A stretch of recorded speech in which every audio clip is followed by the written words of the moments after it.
Now, the first possible question that may arise in the mind of a beginner of quantum mechanics could be, what in the first place drew Schrodinger for modeling the naive theory and the framework of wave equation?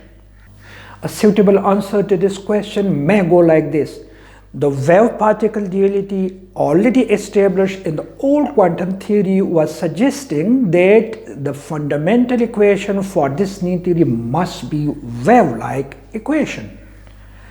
And like Newton and Maxwell equations, such an equation cannot be derived from anything else more fundamental to the theory. Furthermore, the fundamental equation for this new theory can be searched and parallel to classical mechanics. Two fundamental features that such an equation should have were prominently obvious from the previously observed phenomenon. That is, the fundamental equation must be time-dependent to describe time evolution and must be position-dependent to describe the position of particles. These were the basic motives for searching a fundamental equation for modeling the new theory in a more understandable way.